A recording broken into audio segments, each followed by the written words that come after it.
अस्सलाम वालेकुम नाज़रीन, आप देख रहे हैं प्रोग्राम दुनिया के साथ। मैं हूं आपके साथ आपकी मेज़बान आसमा इकबाल। नाज़रीन, इजराइल की जानिब से बेगुनाह और निहत्ते फ़लस्तीनियों पर बमबारी और मिसाइल हमलों का सिलसिला चौथे रोज़ भी जारी रहा।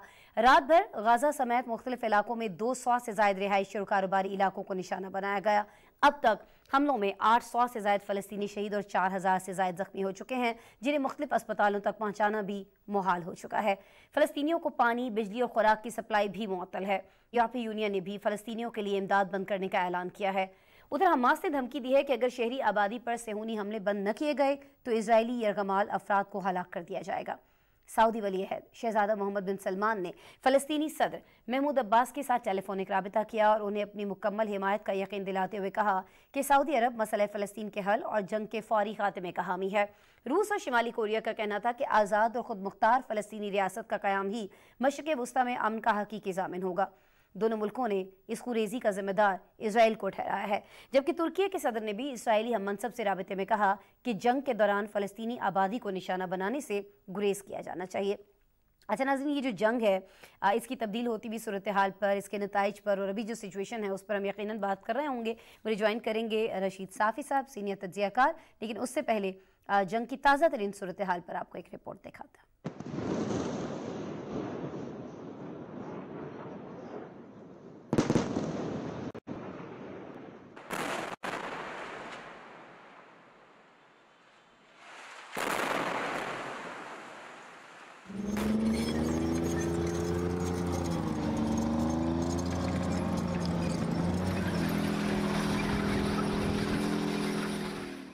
इसराइल की जानिब से गजा में बमबारी का सिलसिला चौथे रोज भी जारी रहा।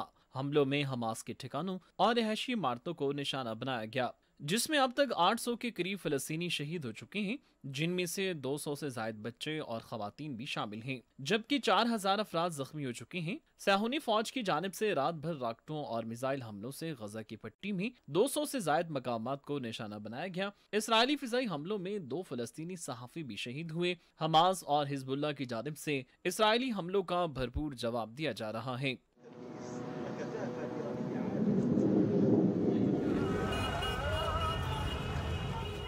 अक़वाम मुत्तहिदा में इसराइली सफ़ीर ने अमरीकी नशियाती इदारे CNN से गुफ्तगू में बताया कि हमास के हाथों यरगमाल बनाए गए अफराद की तादाद 100 से 150 के दरमियान है। इसराइल की जानिब से दावा किया गया है कि उसने गजा में दाखिल होने वाले 1500 जंगजुओं को हलाक कर दिया है और इलाके का मुकम्मल कंट्रोल सेहूनी फौज के पास है। मकामी मीडिया के मुताबिक फ़लस्तीनी अल अक्सा शुहदा ब्रिगेड का कहना है कि उसके जंगजू मकबूजा मगरबी किनारे में इसराइली फौज के साथ झड़पों में मसरूफ हैं।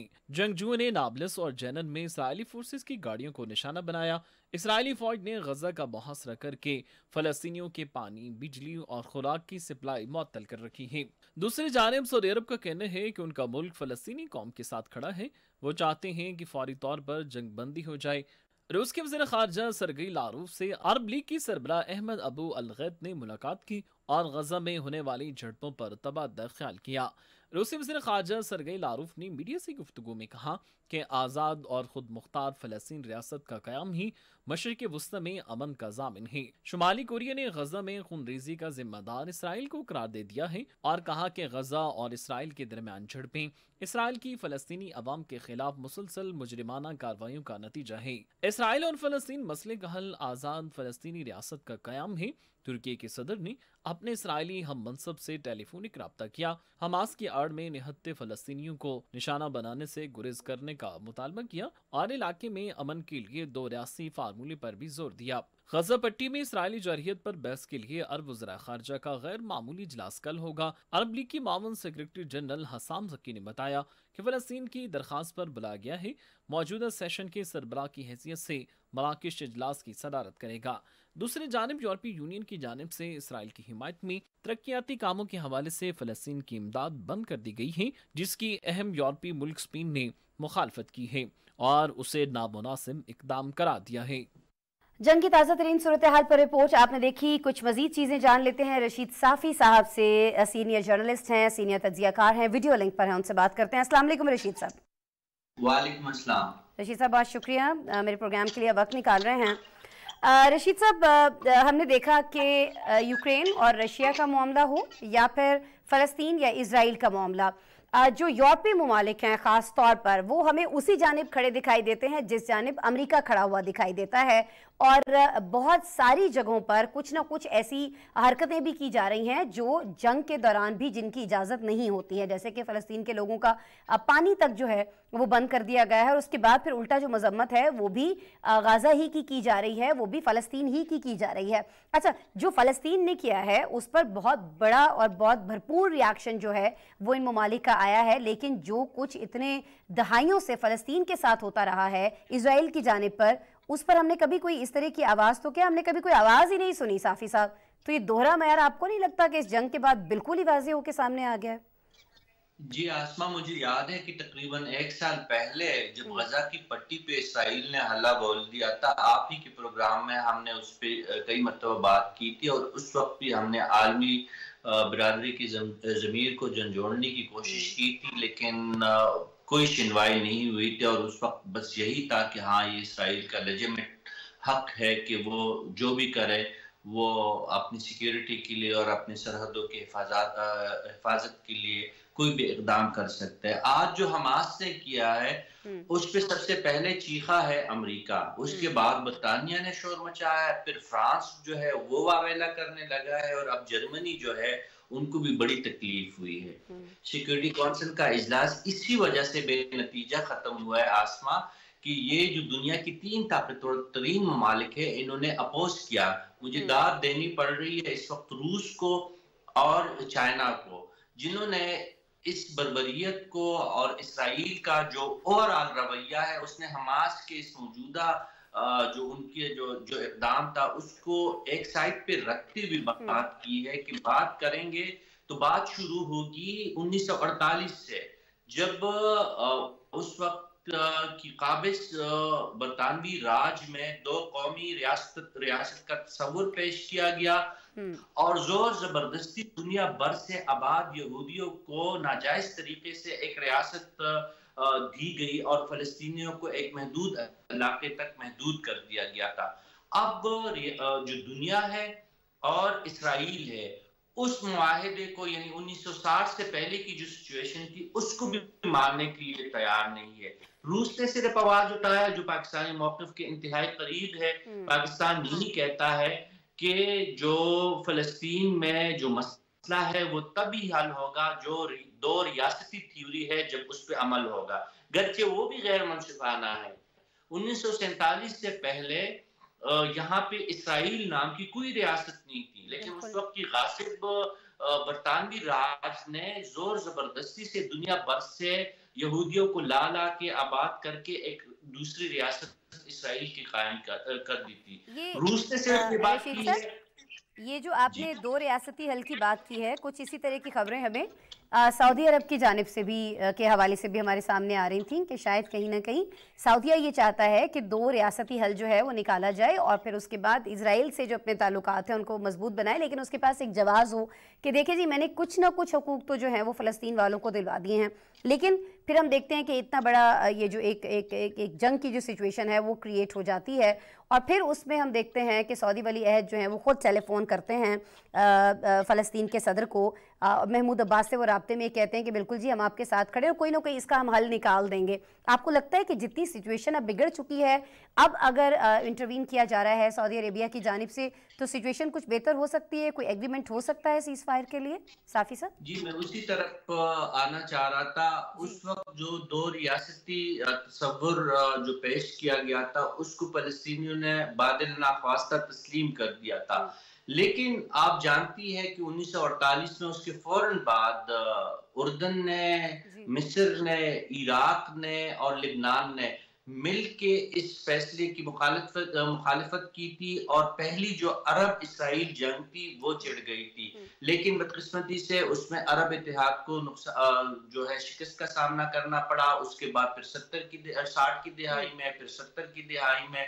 और आखिरी जो है 2005 और 6 में जो लड़ाइयाँ हुई उसमें हर दफा फैसला जो हक में हुआ वो इसराइल के हक में हुआ। आज जो मोहम्मद बिन सलमान कह रहे हैं इस वक्त जंग छिड़ी हुई है, वहां पे आने वाले हफ्ते में अमेरिका, इसराइल और सऊदी अरब के मुज़ाकरात होने थे, ये मामला जो हमास ने मुझे हमास की जो है जंग का क्या नतीजा निकलेगा ये तो आने वाला वक्त बताएगा, लेकिन हमास को इसलिए दाद हमें देनी पड़ रही है कि एक तो फलस्तीन का मसला जो पस मंजर में जाते हुए दिखाई दे रहा था, उन्होंने उसको दोबारा जिंदा किया।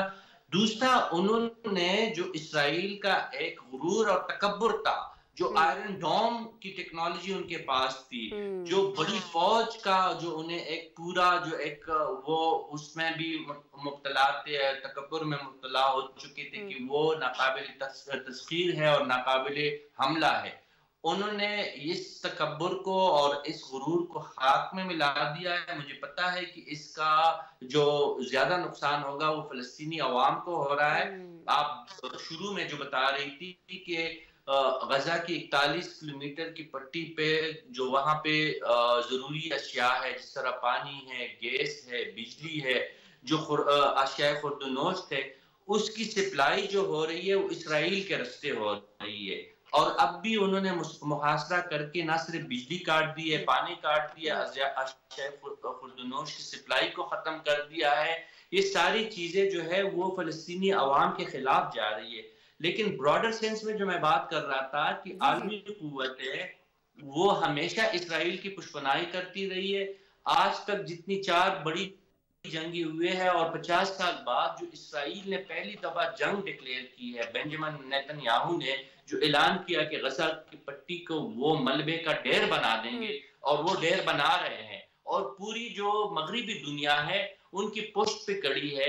मगरिबी दुनिया की हमने बात कर ली, अमेरिका की हमने बात कर ली। रशीद साहब, मैं चाहूंगी कि यहाँ हम कुछ अरब ममालिक की बात कर लेते हैं, कुछ मुस्लिम ममालिक की बात कर लेते हैं। हम जानते हैं कि अरब वज़राए ख़ारिजा का गैर मामूली इजलास जो है वो कल होने जा रहा है, और ज़ाहिर है उसमें ये मसला जो है ये उठाया जाएगा। फ़लस्तीन ने दरख्वास्त की थी और उसी की दरख्वास्त पर ये इजलास जो है बुलाया जा रहा है। लेकिन आपको लगता है कि फ़लस्तीन की दरख्वास्त पर अगर ये इजलास हो रहा है तो फ़लस्तीन के लिए क्या बेहतर है?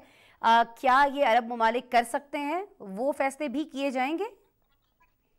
बदकिस्मती से मुझे इसके कोई मस्बत नताइज नहीं दिखाई दे रहे हैं, क्योंकि सिक्योरिटी काउंसिल के इजलास का जो हंगामी इजलास हुआ था उसका नतीजा तो हमने देख लिया कि दुनिया की 3 बड़ी कुव्वतों बरतानिया, अमेरिका और फ्रांस ने मुखालिफत कर दी थी। सिर्फ चीन और रूस ऐसे ममालिक थे जिन्होंने पाकिस्तानी मौक़िफ़ के करीब मौक़िफ़ इख्तियार करते हुए यही कहा कि एक तो तशद्दुद का खात्मा हो, दूसरा जो फ़लस्तीन में का मसला है वो 2 रियासती थ्योरी के तहत ही हल हो सकता है। इस पे कोई बात नहीं कर रहा।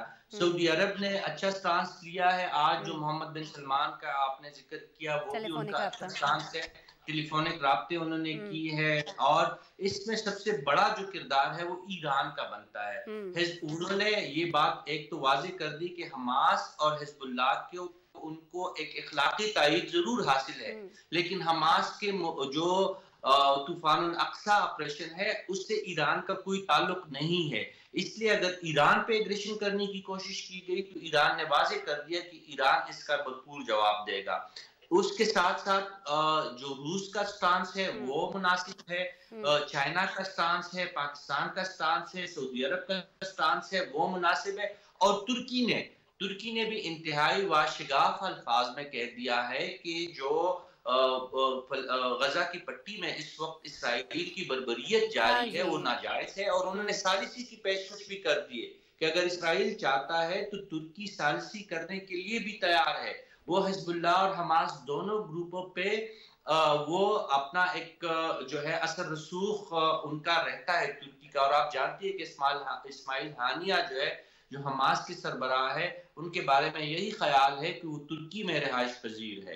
तो इस वजह से तुर्की ने भी एक अच्छा इकदाम उठाया है। लेकिन तुर्क वज़ारत ख़ारिजा का ये बयान भी इंतहाई अहमियत का हामिल है, जो अभी आज ही जारी हुआ है कि अक़वाम मुत्तहिदा का किरदार इस वक्त सिर्फ कागज़ तक महदूद रह चुका है। और ओआईसी की आपने बात की तो ओआईसी की भी वो फ़ालियत बदकिस्मती से हमें अभी तक नजर नहीं। बस साफ़ी साहब बात यही है जो आपने फरमाई कि बस कागजी कार्रवाइयों तक और इजलास बुलाने तक इनका किरदार जो है वो रह गया है।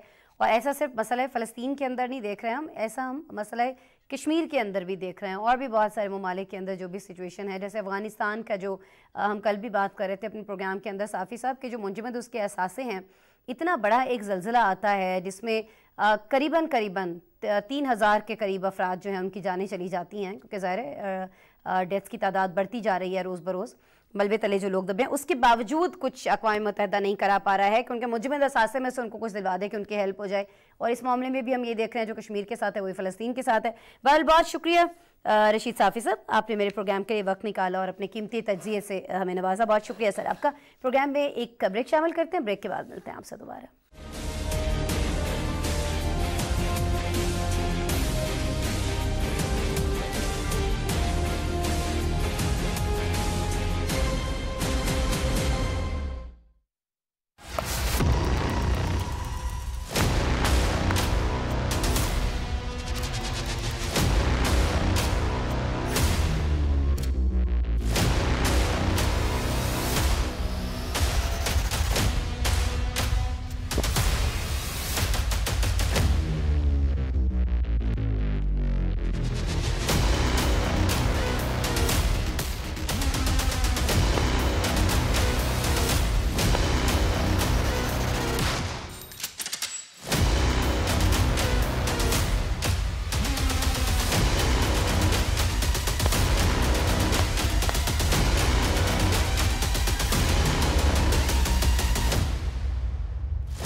वेलकम बैक नाज़रीन। अब कुछ बात हो जाए बेल्ट एंड रोड इनिशिएटिव की, जिसने दुनिया के बहुत से ममालिक को आपस में और ख़ास तौर पर चीन के साथ एक मजबूत रिश्ते में जोड़ रखा है। और नाज़रीन अब तक ये जो मंसूबा है इसका नेटवर्क पाकिस्तान समेत 130 से ज़ायद ममालिक तक फैल चुका है। पाकिस्तान में शुरू होने वाला CPEC मंसूबा भी बेल्ट एंड रोड इनिशिएटिव का पायलट प्रोजेक्ट है और इसके 10 साल मुकम्मल होने पर चीन में बैनुल-अक़वामी थर्ड फोरम का इनेकाद किया जा रहा है, जिसमें 130 से ज़ायद ममालिक और मुतादिद बैनुल-अक़वामी तंजीमों के नुमाइंदे शरीक हो रहे हैं। इसमें ज़ाहिर है पाकिस्तान भी शामिल है। इस फोरम में चीन की जानिब से तरक्की को बढ़ाने, दूसरे ममालिक के साथ इश्तराक के अज़्म और इक़दामात की वजाहत की जाएगी। नाज़रीन दुनिया भर में इस वक्त बेल्ट एंड रोड के 2600 मुख्तलिफ प्रोजेक्ट्स जो हैं वो चल रहे हैं और चीन की जानिब से किए गए मुआहदों में $770 बिलियन से ज़्यादा की सरमायाकारी हो चुकी है। अब जो फोरम मुनक्किद होने जा रहा है उससे भी बहुत से ममालिक को नए मनसूबे मिलने की राह हमवार होगी। चीन की बात हो रही है तो आपको बताएं कि उसने दूसरे बेल्ट एंड रोड फोरम के दौरान $64 अरब के मुआहदे किए थे। बीजिंग की कोशिश होगी कि इस तीसरे फोरम के नताइज पहले से कई गुना बेहतर बनाए जाएं।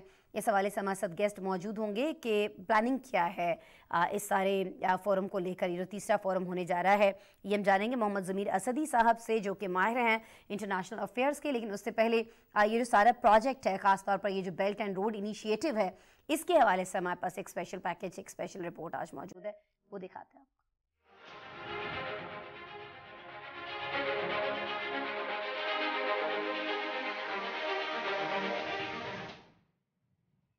तीसरे बेल्ट एंड रोड फोरम बराए बैनुल-अक़वामी ताउन का इनेकाद बीजिंग में किया जा रहा है। फोरम में 130 से ज़ायद ममालिक और मुतादिद बैनुल-अक़वामी तंजीमों के नुमाइंदों ने अपनी शिरकत की तस्दीक की है। BRI मंसूबे की 10वीं सालगिरह की यादगारी तकरीबात को नुमाया करता है। चीनी मीडिया के मुताबिक ये वाइट पेपर मुनज़्ज़म तरीके से बेल्ट एंड रोड की मुश्तरका तामीर के तारीखी पस मंज़र, विजन, तजर्बात के तरीक़ाकार, अमली कामयाबियों और आलमी अहमियत को उजागर करता है। मंसूबे के तहत आला मयार की तरक्की को फ़रोग़ देने, दोनों ममालिक के साथ इश्तराक की चीनी अज़्म और इक़दामात की वजाहत की जाएगी। वाइट पेपर 3 हिस्सों और तकरीबन 28,000 अल्फाज पर मुश्तमिल है। इसके मरकजी मतन में 5 हिस्से शामिल हैं। पहले चीन से आगाज़ और दुनिया से ताल्लुक, दूसरा मुश्तरका तरक्की और खुशहाली की राह की तामीर, तीसरा हम जहद और मल्टी डोमेन कनेक्टिविटी का फ़रोग़, चौथा आलमी अमन और तरक्की में मुस्बत तवन्नाई, जबकि पाँचवा मुस्तहकम और दूरस अंदाज में बेल्ट एंड रोड की आला मयार की मुश्तरका तामीर का फ़रोग़ शामिल है। वाइट पेपर 8 ज़बानों में जारी किया गया है, जिनमें चीनी, अंग्रेज़ी, फ्रांसीसी, रूसी, जर्मन, हस्पानवी, अरबी और जापानी शामिल हैं। चीन का belt and road project Asia को यूरोप और दीगर ममालिक से जोड़ने का तारीखी मंसूबा है। इन राहदारियों का एक अहम हिस्सा चीन पाकिस्तान इक्तिसादी राहदारी है, जो कि गवादर से खंजराब के रास्ते 62 अरब अमरीकी डॉलर की मालियत पर मुश्तमिल है। इस मंसूबे के तहत पाकिस्तान में मोटरवेज का जाल बिछाया जा रहा है, पावर प्लांट्स लगेंगे, फैक्ट्रियां लगेंगी और रेलवे का जाल बिछेगा। पाकिस्तान के अलावा चीन ने श्रीलंका में $1.1 बिलियन का मंसूबा शुरू कर रखा है। इंडोनेशिया में तेज रफ्तार रेल लिंक और कंबोडिया में सनाती पार्क का मंसूबा शुरू कर रखा है। 21वीं सदी मेरी टाइम सिल्क रोड वो समुद्री रास्ता है जिसके जरिए चीन अपने जनूबी साहिल को वस्त एशिया और मशरिक वस्ता के जरिए मशरकी अफ्रीका और बहार रूम से मिलाएगा। चीन की इस आलमी सरमाकारी मंसूबे को शुरू करने के एक दहाई के अंदर ये अफ्रीका लातीनी अमेरिका तक फैल चुका है। इसके तहत चीन पूरी दुनिया में ऐसे बड़े इंफ्रास्ट्रक्चर प्रोजेक्ट्स में सरमायाकारी करता है जिनके जरिए सामान ले जाना मुमकिन है। यूरोपीय बैंक बराए तामीर नौ और तरक्की के मुताबिक चीन के बेल्ट एंड रोड इनिशिएटिव में अब तक 130 ममालिक शामिल हो चुकी हैं। इसमें अफ्रीका के 38, यूरोप और वस्त एशिया के 34, मशरकी एशिया और बहरे अलकायल 25, मशरक वस्ता और शुमाली अफ्रीका के 17, लातीनी अमेरिका कैरिबियन के 18, जनूब मशरकी एशिया के 6 ममालिक शामिल हैं। रिपोर्ट्स के मुताबिक चीन ने 100 से ज्यादा ममालिक को बेल्ट रोड इनिशिएटिव प्रोजेक्ट से जोड़ा है। दुनिया भर में 2600 प्रोजेक्ट चल रहे हैं। चीन ने जिन माहिदों पर दस्तखत किए उनमें $770 बिलियन से ज्यादा की सरमायाकारी है। बेल्ट एंड रोड इनिशिएटिव में शामिल 66 ममालिक आलमी मजमूई मकामी पैदावार के 30% है और मुहतात अंदाजों से पता चलता है कि 2040 तक ये ममालिक आलमी GDP के तकरीबन 2/3 की नुमाइंदगी करेंगे। रिपोर्ट आपने देखी, इसी पे बात करेंगे जी। मोहम्मद जमीर असदी साहब से माहिर हैं बैनुल अक़वामी उमूर के, वीडियो लिंक पर मुझे ज्वाइन कर रहे हैं, उन्हें वेलकम करते हैं। अस्सलाम वालेकुम जमीर। जी वालेकुम अस्सलाम। जमीर साहब बहुत शुक्रिया मेरे प्रोग्राम के लिए आप वक्त निकाल रहे हैं। जमीर साहब, बेल्ट एंड रोड इनिशिएटिव के हवाले से बहुत सारी चीज़ें हम कवर भी करते हैं, बहुत सारी चीज़ें हम सुनते भी हैं, पढ़ते भी हैं, लेकिन अब ये जो 10 साल मुकम्मल होने पर ये जो तीसरा फोरम है इसका इनेकाद होने जा रहा है, मैं ये चाहूँगी कि इसके बारे में बताइएगा। इस फोरम के ज़रिए क्या पैगाम है जो चाइना दुनिया को देना चाहता है, क्योंकि कहा यह जा रहा है कि पाकिस्तान समेत 130 से ज़ायद ममालिक के सरबराहान, नुमाइंदे या जो मुख्तलिफ बैनुल-अक़वामी तंजीमें हैं वो इसमें शिरकत कर रही हैं। जी बहुत शुक्रिया। मैं आपको बताता चलूँ, जैसे आपने जिक्र किया third belt and road forum के हवाले से, और आपने इसका इंट्रो में बताया कि कितने बिलियन डॉलर्स की सरमायाकारी जो है वो चीन की जानिब से मुख्तलिफ ममालिक में की जा चुकी है। इस वक्त 10वीं एनिवर्सरी जो है बेल्ट एंड रोड इनिशिएटिव की, और खास तौर पर चीन पाकिस्तान इक़्तिसादी राहदारी की सेलिब्रेट की जा रही है। और चीन के लिए ये बेल्ट एंड रोड इनिशिएटिव अहम क्यों है, इसकी सबसे बुनियादी वजह ये है, सबसे पहले तो हमें ये देखना है कि ये एक ऐसा फोरम है जिसमें 130 से ज्यादा ममालिक जो है वो शिरकत कर रहे हैं।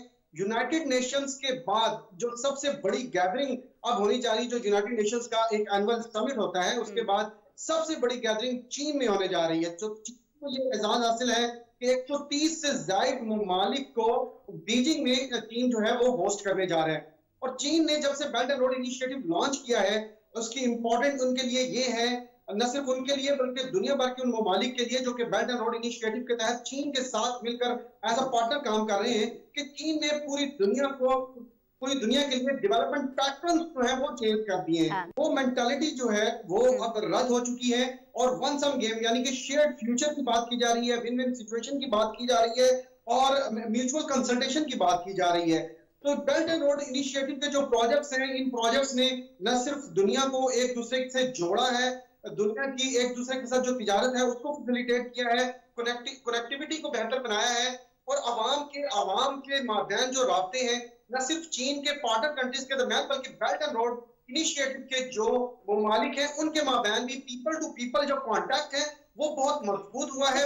जमीर, जब इतना कुछ इससे मुस्बत हो रहा है तो फिर बहुत सारी जगहों पर इसको लेकर नेगेटिविटी क्यों देखने में आ रही है, खास तौर पर अमेरिका और उसके इत्तेहादी जो हैं, आप जानते हैं कि इस मंसूबे की शुरू से ही मुखालिफत कर रहे हैं। क्या कोई जवाब है उनके पास इस मुखालिफत का?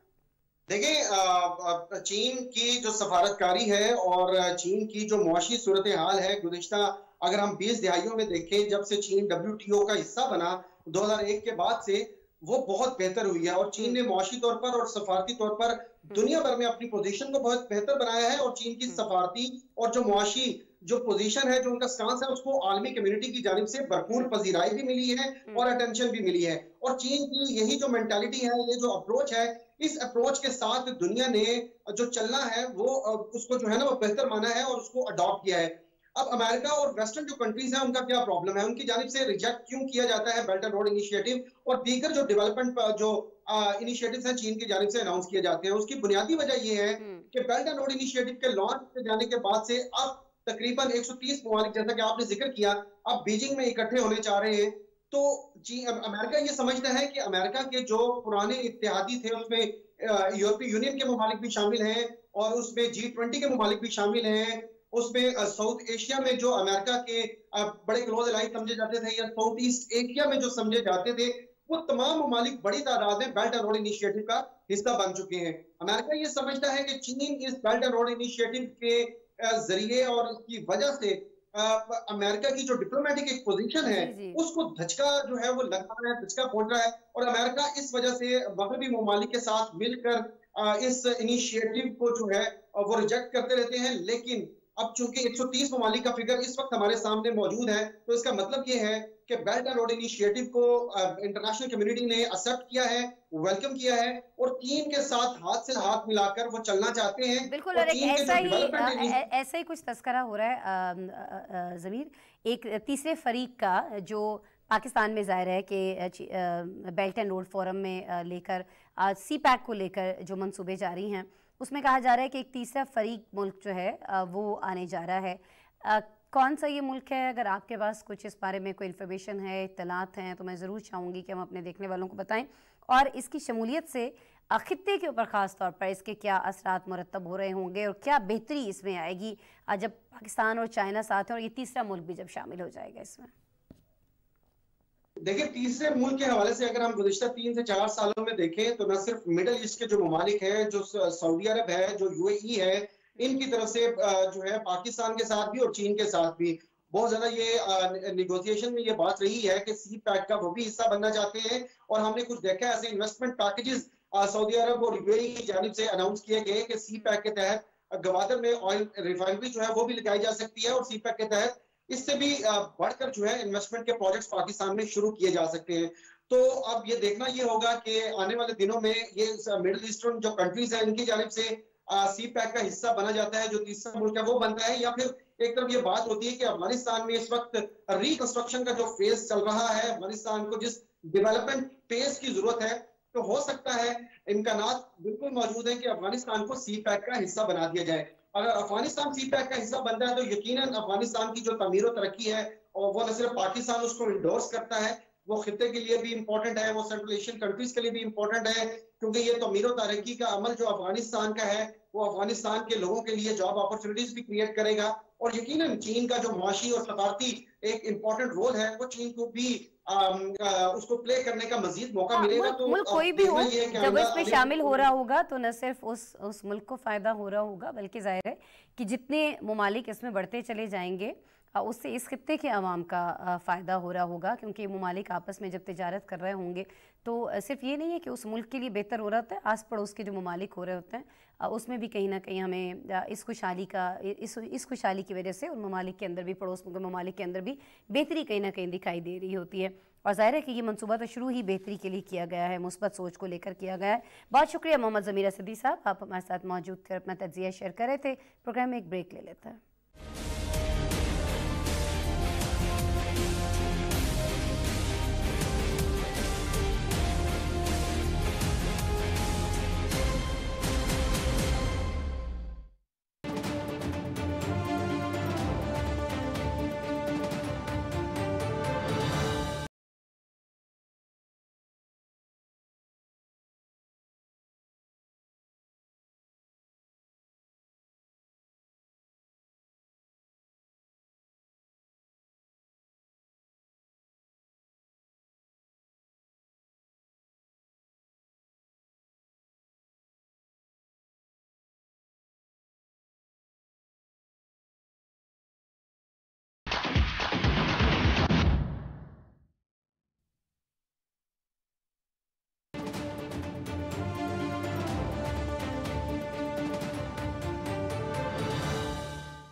Welcome back. नाज़रीन, इक़्तिसादी ताउन तंजीम के रुकन ममालिक की वज़ारती काउंसिल का 27वां इजलास आज़रबाईजान में शुरू हो चुका है और इस इजलास का जो मौजू है वो ग्रेन ट्रांजिशन एंड इंटरकनेक्टिविटी रखा गया है। इसकी डिटेल जो है वो आगे जाके हम आपको बताएंगे। कुछ चीज़ें जो है सीधा सीधा हमने एक रिपोर्ट में भी शामिल की हैं, वो भी आपको दिखाएंगे। जो रुकन ममालिक हैं इसकी वो तिजारत और इक़्तिसादी ताउन के अलावा समाजी, सकाफती और साइंसी शोबों में बाहमी ताउन को फ़रोग देने की राह हमवार करेंगे। वज़ारती काउंसिल के इजलास में तंजीम के फैसलों और सालाना वर्क प्लान की मंजूरी दी जाएगी। ये जो इक़्तिसादी ताउन तंजीम है, ये 1985 में ईरान, पाकिस्तान और तुर्की ने मिलकर कायम की थी। नाज़रीन, और तंजीम की तश्कील का जो मकसद था वो रुकन ममालिक के मबैन इक़्तिसादी, तकनीकी और सकाफती ताउन को फ़रोग देना था। अच्छा नाज़रीन, यहाँ एक और चीज़ आपको बताना ज़रूरी है कि हमारे जो निगरान वज़ीर ख़ारिजा हैं जलील अब्बास जिलानी, वो इस इजलास में पाकिस्तान की नुमाइंदगी करेंगे। पाकिस्तान नाज़रीन बहुत ज़्यादा पुरुम्मीद है कि दोस्त ममालिक के वज़ीर ख़ारिजा से दो तरफ़ा ताल्लुकात के फ़रोग के लिए अहम मुलाकातों से सरमायाकारी के फ़रोग की राह भी हमवार होने में मदद मिलेगी। मज़ीद डिटेल्स इस काउंसिल के हवाले से जो है वो इस रिपोर्ट में है।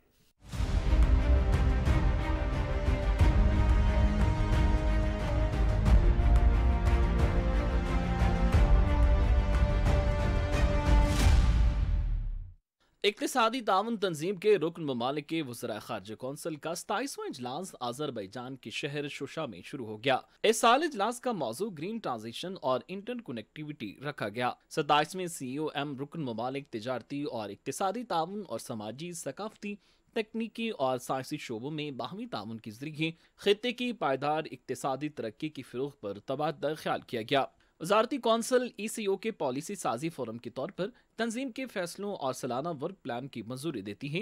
निगरान वज़ीर ख़ारिजा जलील अब्बास जिलानी आज़रबाईजान में होने वाले वज़रा कौंसिल के इजलास में पाकिस्तान की नुमाइंदगी कर रहे हैं। इजलास में आज़रबाईजान के वज़ीर ख़ारिजा और पाकिस्तान समेत इक़्तिसादी ताउन तंजीम के रुकन ममालिक के वज़राए ख़ारिजा इजलास में शिरकत कर रहे हैं। इस इजलास से कबल तंजीम के आला सतह के ओहदेदारों का इजलास मुनक़िद हुआ, जिसकी सदारत आज़रबाईजान के नायब वज़ीर ख़ारिजा ने की। इजलास में इक़्तिसादी ताउन तंजीम के वज़राए कौंसिल के 27वें इजलास के एजेंडे पर तबादला ख्याल किया गया। वज़ीर ख़ारिजा Jalil Abbas Jilani council of ministers के इजलास के मौके पर रुकन ममालिक के वज़रा और दीगर अहम शख्सियात के साथ दो तरफा मुलाकातें भी करेंगे। इक़्तिसादी ताउन तंजीम में पाकिस्तान और आज़रबाईजान के अलावा तुर्की, Iran, Afghanistan, Kazakhstan, Kyrgyzstan, Tajikistan, Turkmenistan और उज़्बेकिस्तान शामिल हैं। निगरान वज़ीर ख़ारिजा अपने दौरे में इक़्तिसादी ताउन तंजीम की वज़राए कौंसिल से खिताब और इजलास में शरीक रुकन मुल्कों के वज़रा से दो तरफा मुलाकातें करेंगे। दफ्तर ख़ारिजा की तर्जमान मुमताज़ ज़हरा बलोच ने एक बयान में कहा कि पाकिस्तान तंजीम के मकासद और अहदाफ के हुसूल के लिए हमेशा पुरअज़्म है। ECO ट्रेड एग्रीमेंट और ECO transit transport framework agreement समेत इसके तमाम बड़े इक़दामात में सर फहरिस्त मुल्क रहा है। इक़्तिसादी ताउन तंजीम 1985 में ईरान, पाकिस्तान और तुर्की ने मिलकर कायम की थी। इस तंजीम की तश्कील का मकसद रुकन ममालिक के माबैन इक़्तिसादी, तकनीकी और सकाफती ताउन को फ़रोग़ देना था। ये तंजीम इलाकाई ताउन बराए तरक्की की जानशी और इसका तसलसल है, जो 1964 से 1989 तक कायम रही। सोवियत यूनियन के बाद 1992 में इस तंजीम में 7 नए अरकान का इजाफा किया गया, जिसमें Afghanistan, Azerbaijan, Kazakhstan, Kyrgyzstan, Tajikistan, Turkmenistan और उज़्बेकिस्तान शामिल हैं। इक़्तिसादी ताउन तंजीम के रुकन ममालिक इलाकाई ताउन को ज़्यादा से ज़्यादा फ़रोग़ देने के लिए काम करते हैं। ऐसा ख्याल किया जा रहा है कि तंजीम के बानी ममालिक इस तंजीम की इलाकाई मफादात की राह में इन मौके से फ़ायदा नहीं उठा सके हैं। इस वक्त तंजीम के रुकन मुल्कों में 330 मिलियन से ज़्यादा अफराद ज़िंदगी बसर करते हैं। मीडिया रिपोर्ट्स के मुताबिक इलाकाई ताउन महज इक़्तिसादी नहीं बल्कि सियासी, मुआशरती और सकाफती अहमियत का हामिल भी है। मौजूदा इजलास में तिजारत, तवानाई, नक्लो हमल और सेहत के शोबों में फ़रोग़ को तरजीहात में रखा गया है और तवक्को की जा रही है कि इक़्तिसादी ताउन तंजीम के रुकन ममालिक इन 4 शोबों में बाहमी ताउन को अमली जामा पहनाने की भरपूर सलाहियत रखते हैं। खबर है जी, अब हमारे पास अमेरिकी सदर जो बाइडन से मुतालिक जिन्होंने खुफिया दस्तावेजात बरामद होने के हवाले से उनसे पूछताछ की गई है। और गैर मुल्की मीडिया के मुताबिक अमेरिकी सदर जो बाइडन ने 2017 में जब नायब सदर का ओहदा छोड़ा था तो उनके निजी दफ्तर और उनके घर से कुछ खुफिया दस्तावेजात बरामद हुई थी, जिस पर अमेरिका की स्पेशल काउंसिल ने मुतालिका अफराद से इंटरव्यूज़ का सिलसिला शुरू कर दिया था। अब इसी मामले पर सदर जो बाइडन ने काउंसिल को रज़ाकाराना तौर पर इंटरव्यू दिया, जिसमें उन्होंने इस अहम मवाद के मिलने पर न सिर्फ हैरत का इजहार किया बल्कि तवक्को भी जाहिर की कि आखिरकार उसे गैर ज़रूरी समझकर मामले को निपटा दिया जाएगा। लेकिन नाज़रीन, इस अहम मामले पर अभी तक सदर जो बाइडन पर किसी किस्म का इल्ज़ाम तो आयद नहीं किया गया। ताहम स्पेशल काउंसिल ने इससे कबल जो बाइडन की टीम से भी इंटरव्यूज़ किए हैं। इस मामले को इतना सादा नहीं समझा जा रहा क्योंकि साबिक अमेरिकी सदर डोनाल्ड ट्रंप के घर से भी खुफिया दस्तावेजात बरामद हुई थी। उनके बाद उन पर फर्द जुर्म भी आयद की गई थी और अब वो अदालत में इस इल्ज़ाम का सामना करते दिखाई देते हैं। अगर इस मामले की तहकीकात में अमेरिकी सदर किसी इल्ज़ाम की जद में आते हैं तो आने वाले सदारती इलेक्शन में दोनों बड़े उम्मीदवारों की इंतखाबी मुहिम मुतासर होने का खदशा मौजूद है। किस तरह से, रिपोर्ट में जानते हैं।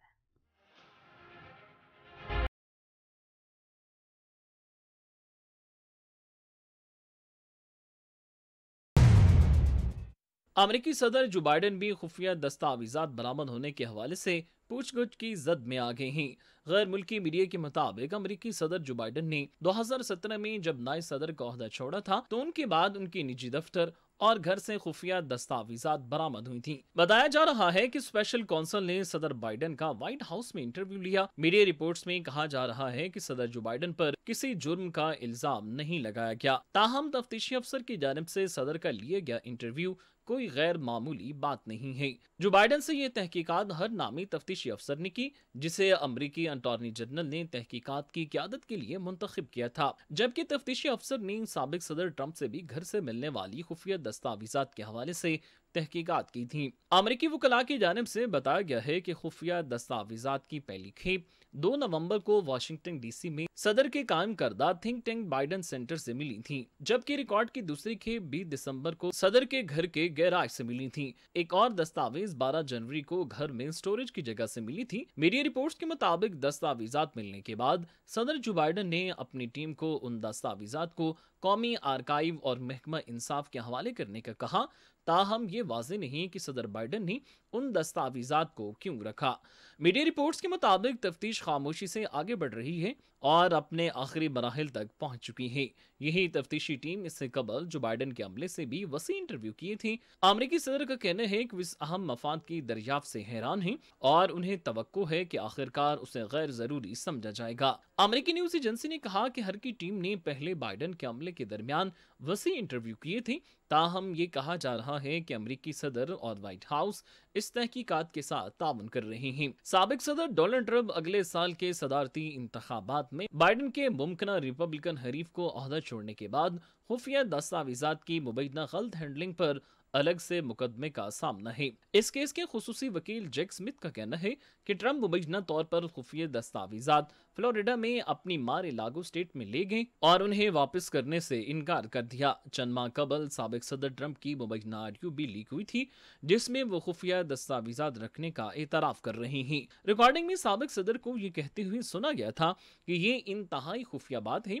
इस मामले पर इस्तिगासा का इल्जाम है कि साबिक सदर ने 2 मौके पर सिक्योरिटी क्लियरेंस के बगैर लोगों को खुफिया दस्तावेजात दिखाई जिनमें अमले के 2 अरकान भी शामिल थे। साबिक सदर ट्रंप को खुफिया दस्तावेजात को गैर कानूनी तौर पर अपने पास रखने और उन्हें वापस लाने की हुकूमती कोशिशों में रुकावट डालने के 37 इल्जामात का सामना है। ताहम उन्होंने बार बार गलत काम करने से इनकार किया है। नाज़रीन, सऊदी अरब, मुत्तहिदा अरब अमारात और कुवैत के बाद अफ्रीकी मुल्क सूडान ने भी ईरान के साथ अपने सिफारती ताल्लुकात को 7 साल बाद बहाल करने का ऐलान कर दिया है। सूडानी वजारत खारिजा के मुताबिक ताल्लुकात बहाली का फैसला दोनों मुल्कों के दरमियान मुतादिद आला सतह के राबितों के बाद किया गया है, जिसके बाद दोनों मुल्कों के मुश्तरका मफादात हासिल करने में मदद मिलेगी। नाज़रीन, ईरान की वजारत खारिजा ने भी मुस्तकबिल करीब में दोनों ममालिक के सिफारत खाने खोलने और बाहमी ताउन के मुख्तलिफ शोबों का जायजा लेने के लिए सरकारी वफूद के तबादले के लिए राह हमवार करने पर जोर दिया है। सूडान ने ईरान के साथ सिफारती राब्ते उस वक्त ख़त्म कर दिए थे नाज़रीन जब 2016 में सऊदी सिफारत खाने पर हमला हुआ था और उसके नतीजे में उसकी ईरान से ज़ाहिर है कि तलखियाँ पैदा हो गई थी। चीन की सालसी में ईरान और सऊदी अरब में दोस्ती के बाद जिन ममालिक ने भी ईरान से ताल्लुकात ख़त्म कर लिए थे, अब ये ताल्लुकात दोबारा बहाल होते दिखाई देते हैं। ईरान रवां साल किन मुल्कों के साथ अपने सिफारती ताल्लुकात बहाल कर चुका है और इसमें सऊदी अरेबिया का कितना अहम और कितना बड़ा किरदार है, आइए जानते हैं।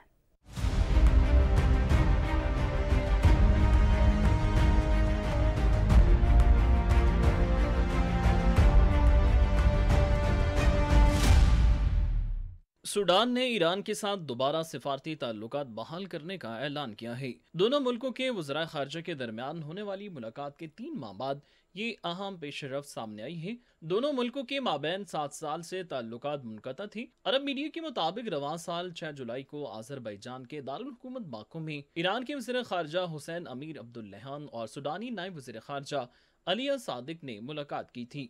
दोनों ममालिक के दरमियान इस सतह पर पहला सिफारती राब्ता था। ईरानी वज़ारत ख़ारजा के मुताबिक दोनों हुकूमतों ने खुद मुख्तारी, मसावात, मुश्तरका मफादात, पुरअमन, बकाए बाहमी और एहतराम पर मबनी दोस्ताना ताल्लुकात उस्तवार करने पर इत्तेफाक किया। बयान में कहा गया है कि दोनों फरीकों ने मुख्तलिफ शोबों में ताउन के फ़रोग़ में दिलचस्पी ज़ाहिर की, जो दोनों ममालिक की कौमों के मफाद, खित्ते की सलामती और इस्तेहकाम को यकीनी बना सकते हैं। वज़ारत ख़ारजा ने मुस्तक़बिल करीब में दोनों ममालिक के सफारत खाने खोलने और बाहमी ताउन के मुख्तलिफ शोबों का जायजा लेने के लिए सरकारी वफूद के तबादले के लिए ज़रूरी इंतज़ामात करने पर जोर दिया। सूडानी वज़ारत ख़ारजा ने जारी बयान में तस्दीक की कि ताल्लुकात बहाल करने का फैसला दोनों मुल्कों के दरमियान मुतअद्दिद आला सतह राब्तों के बाद किया गया है। इस इक़दाम से दोनों मुल्कों के मुश्तरका मफादात हासिल करने में मदद मिलेगी। सूडान जो इस वक्त तबाहकुन अंदरूनी जंग से गुजर रहा है, उसने साबिक सदर उमर अल बशीर के दौर में जनवरी 2016 में ईरान से सिफारती ताल्लुकात मुनक़ता कर लिए थे। उमर अल बशीर का कहना था कि वो अपने साबिक इत्तेहादी के साथ तेहरान में सऊदी अरब के सफारत खाने और मशहद शहर में उसके कौंसल खाने पर होने वाले हमले की रोशनी में अपने ताल्लुकात मुनक़ते कर रहे हैं। इसके अलावा कई अरब मुल्कों ने भी अपने ताल्लुकात ख़त्म कर दिए थे, लेकिन सऊदी अरब और ईरान के दरमियान चीन की सालसी में मार्च में होने वाले मुआहदे के तहत ताल्लुकात बहाल करने पर इत्तेफाक किया था, जिसके बाद दोनों मुल्कों ने अपने तिजारती ताल्लुकात मजबूत बनाने के लिए कोशिश हैं। रवां साल 5 अप्रैल को ईरान ने मुत्तहिद अरब अमारात के साथ ताल्लुकात बहाल करते हुए रजा अमीरी को अपना सफीर तैनात किया। दोनों मुल्कों के कारोबारी और तिजारती ताल्लुकात एक सदी से ज्यादा पुराने हैं।